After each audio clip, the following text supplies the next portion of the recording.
আমি মূলত যেই বাড়িতে অবস্থান করছি এই বাড়িরই একজন সন্তান, নাম জিহাদুল ইসলাম। তিনি এবছর এসএসসি পরীক্ষায় অংশগ্রহণ করেছিলেন।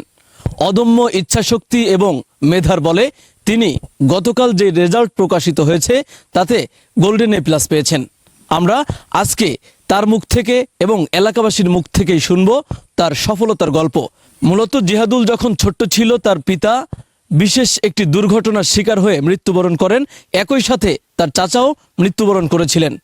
এখন পর্যন্ত এই জিহাদুল তার চাচার বাড়িতে থেকে পড়াশোনা করে এই ফলাফল অর্জন করেছে। আমরা প্রথমে একটু জিহাদুলের সাথে কথা বলতে চাই। কেমন আছো? জি আলহামদুলিল্লাহ। এই যে এসএসসি পরীক্ষার ফলাফল গতকালকে দিয়েছে, রেজাল্ট কি হয়েছে? জি এ প্লাস আসছে সবগুলো সাবজেক্টে এ প্লাস এসেছে, তুমি গোল্ডেন এ প্লাস পেয়েছো। আচ্ছা, অনুভূতি কেমন? খুশি হয়েছে কিনা? জি আলহামদুলিল্লাহ খুশি হয়েছি। আচ্ছা, তুমি পড়ালেখা করেছো কোন স্কুলে এবং সকলের সহযোগিতা কেমন পেয়েছো? আমি দীঘলা এম এ মজিদ মডেল মাধ্যমিক বিদ্যালয়ে পড়াশোনা করেছি। শিক্ষকদের আন্তরিকতা ছিল, তাছাড়াও বন্ধুরাও সাহায্য করেছে। আচ্ছা, তোমার পারিবারিক অবস্থা তো আমরা জানি, তোমার বাবা মৃত্যুবরণ করার পর থেকে তুমি এক প্রকার একাই পড়াশোনা করে এই পর্যন্ত এসেছো তোমার আরেক চাচার সহযোগিতায়। এই চলার পথে, এই পড়াশোনার ক্ষেত্রে তোমার প্রতিবন্ধকতা কি ছিল? আসলে আমার প্রতিবন্ধকতার ভিতরে বই একটু অসুবিধা হতো মাঝে মধ্যে, তাও দেরিতে পেতাম। তারপর আছে যে পরিবেশ সবসময় পেতাম না সেরকম পড়তে বসার। তারপর অনেক শিক্ষকের কাছে পড়তে চাইলেও আসলে যেতে পারতাম না। এসব প্রতিবন্ধকতা এসেছিল। আচ্ছা, এই সমস্ত প্রতিবন্ধকতা পেরিয়ে আজকে তুমি একটা সুন্দর রেজাল্ট নিয়ে আসতে পেরেছো। আচ্ছা, তুমি পড়াশোনা করার সময় প্রাইভেট পড়তে কিনা? জি আসলে সেরকম পড়া হয়নি, তবে শিক্ষকরা আমাকে ভালোবেসে দেখিয়ে দিতেন অনেক কিছু। তাদের ডেকে নিতেন আমাকে কাছে, বলতেন তোমাকে আলাদাভাবে দেখিয়ে দেবো আমরা। আচ্ছা, সেইভাবে তারা তোমাকে দেখিয়ে দিয়েছে। এই যে পড়াশোনা দীর্ঘদিন ধরে চালিয়ে গিয়েছো প্রতিকূলতা পেরিয়ে, এই সময়টাতে তোমাকে সবচেয়ে সাপোর্ট দিয়েছে কে? এই সময়ে আমার পাশে আমার চাচারা ছিলেন, আমার ফিরোজ ভাই ছিলেন, আমার মতিয়ার চাচা ছিলেন। এনারা আমাদের সবসময় পাশে ছিলেন, সবসময় সাহায্য করেছেন, মানসিকভাবেও সাহায্য করেছেন। আচ্ছা দর্শক, আমরা জিহাদুলের কাছ থেকে তার কথাগুলো শুনলাম। আমরা একটু এলাকাবাসীর সাথে কথা বলতে চাই। জিহাদুলের একেবারে নিকটতম প্রতিবেশী, পায়রা ইউনিয়ন পরিষদের সাবেক চেয়ারম্যান, তিনি আমাদের সাথে রয়েছেন। আমি আপনার কাছে একটু জানতে চাই, এই যে জিহাদুল আজকে অদম্য মেধার পরিচয় দিয়েছে, মেধার শক্তির বলে সে আজকে একটা ভালো রেজাল্ট করেছে, আপনারা এলাকাবাসী কিভাবে দেখছেন? এটা আমাদের কাছে অত্যন্ত গর্বের বিষয়। আলহামদুলিল্লাহ, আপনারা সবাই জানেন যে ওর আব্বা একটা বাথরুমের কুয়ার ভিতরে পড়ে মারা যান, সাথে সাথে তার ছোট চাচাতো ভাই সেও মারা যায়, এবং তার স্ত্রী রমজান, ওর আব্বার নাম রমজান ছিল আমাদের এই কেন্দ্রীয় মসজিদের ইমাম, অত্যন্ত ফরেজগার মানুষ ছিল। তার স্ত্রীও ওইখানে, যে সেও সেই অবধি আজকে পর্যন্ত সে অসুস্থ, তার সেজ নেই, তার সন্তান এবং আত্মীয়স্বজনদেরকে সে চিনতে পারে না। ওরা 4 ভাই, বড় ভাই ঢাকা ইউনিভার্সিটিতে পড়ে, মেজোজন চট্টগ্রাম ইউনিভার্সিটিতে ভর্তি হয়েছে। এ হচ্ছে সেজো, এ গতকাল গোল্ডেন এ প্লাস পেয়ে এসএসসি পাশ করেছে। আমরা চাই যে ওর এই অদম্য ইচ্ছাশক্তি এবং আমাদের সকলের সহযোগিতায়, যাদের যেমন অ্যাবিলিটি আছে তারা সবাই আমরা তাদেরকে সহযোগিতা করি, এবং তার যে ইচ্ছা, সেই ইচ্ছা যেন আল্লাহ পূরণ করেন। আমরা চাই তার ইচ্ছা যেন পূরণ হয় এবং আমাদের সবসময় তাদের প্রতি সেই সহযোগিতা থাকবে। আমি আপনাকে একটুখানি থামাই। আমরা একটু জানতে চাই যে জিহাদুল আসলে ভালো সুন্দর ফলাফল করেছে, ভবিষ্যতে কি হতে চাও এবং ভবিষ্যৎ পরিকল্পনা কি? জি আগে থেকেই ডাক্তারি পড়ার ইচ্ছা ছিল, রেজাল্টের পর আগ্রহটা আরো বেড়ে গেছে। তার মানে তুমি ভবিষ্যতে ডাক্তার হতে চাও, জনগণের সেবা করতে চাও? জি, জনগণের সেবার জন্যই, যাতে ব্যয়বহুল যে খরচ ডাক্তারি সেটা যাতে কমে যায়, মানে চিকিৎসার সেটা কমে, আমি কম মানে ভ্যালুতে চিকিৎসা দেওয়ার চেষ্টা করব, মানে কম টাকায় মানুষকে ভালো চিকিৎসা দেওয়ার চেষ্টা করবে। আচ্ছা, আমি এই ব্যাপারে আরো একটু কথা বলতে চাই। জিহাদুলের যে স্বপ্ন, এই স্বপ্ন বাস্তবায়নে অনেক কঠিন বন্ধুর পথ পাড়ি দিতে হবে, সেক্ষেত্রে সেটা আপনারা কিভাবে দেখছেন? সেক্ষেত্রে ইতিমধ্যে আমরা তার রেজাল্ট পাওয়ার আগে থেকেই, যখন সে বলছিল যে আমার পরীক্ষা ভালো হয়েছে, আমরা আশা করছিলাম যে তার যে মেধা, তার যে ইচ্ছা শক্তি, সে নিশ্চয়ই ভালো রেজাল্ট করবে।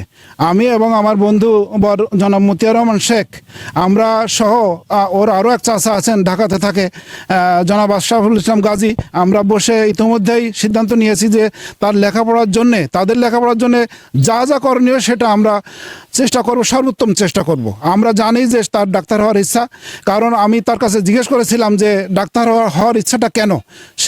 সে বলেছে যে আমার মা সেই দুর্ঘটনা থেকে আজকে পর্যন্ত অসুস্থ এবং সেন্সলেস। আমি চাই যে আমার মায়ের মতো যারা এরকম অসুস্থ আছে তাদেরকে আমি সেবাদান করব এবং আমার সর্বোচ্চ চেষ্টা এবং মেধাশক্তি দিয়ে আমি যাতে বড় ডাক্তার হতে পারি, দেশ এবং মানুষের সেবায় নিয়োজিত হতে পারি, সেই লক্ষ্যে সে এগিয়ে যাচ্ছে। আমরা তার সহযোগিতা করার জন্য প্রস্তুত আছি।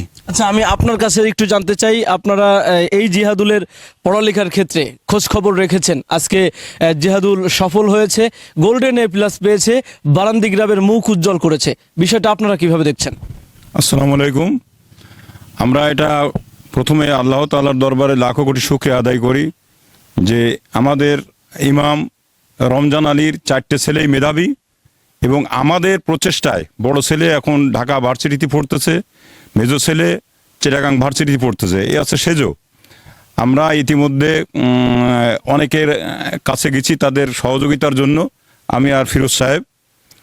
আমরা চাই যে তার মনের ভিউটা, তার এইমটা যেন আমাদের মাধ্যমে এটা পূরণ হয়, এটা আমরা ঐকান্তিকভাবে চাই। এবং ইতিমধ্যে আমরা ডিসিশন নিয়েছি যে আমরা বিভিন্ন জনের বিত্তমানদের কাছে গেছি নওপাড়ায় যে এই অবস্থা, এবং অলরেডি তাদের যে প্রথম সিঁড়ি, প্রথম ধাপ, সেখানে আমরা তাকে উঠাই দিছি। অর্থাৎ সে এখন কোচিং করতেছে, কিন্তু এখানে ম্যাট্রিক পরীক্ষা দিয়ে এসার পরেই কোচিং করতেছে। ইতিমধ্যে তাদের 1 মাস পার হয়েছে।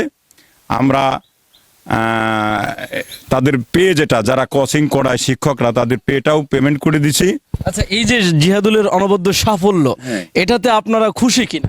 আলহামদুলিল্লাহ, আমরা অনেক অনেক খুশি এবং এটা আমাদের গর্ব। এরা শুধু জিহাদুল ইসলাম না, এরা সব কয়টা ভাই আমাদের পায়রা ইউনিয়নের গর্ব তথা বারান্দি গ্রামের গর্ব। আমি চাই অভয়নগর গর্ব, এবং আমি চাই যে এরা বাংলাদেশের একটা গর্ব হয়ে থাকুক, দৃষ্টান্ত হয়ে আসুক, এবং তার সার্বিক সহযোগিতা আমরা তো দিয়েই যাচ্ছি, এলাকাবাসীও দিচ্ছে। পাশাপাশি আমরা বিত্তবানদের সহযোগিতা কামনা করছি সার্বিকভাবে। দর্শক, এতক্ষণ ধরে শুনছিলেন জিহাদুল ইসলাম দারিদ্রতার সাথে যুদ্ধ করে আজকে এই পর্যন্ত এসেছে। সামনে রয়েছে আরো কঠিন পথ, সেই পথও জিহাদুলকে হয়তো পাড়ি দিতে হবে অত্যন্ত কষ্টের সাথে। আমি একটু কথা বলতে চাই জিহাদুলের চাচার সাথে।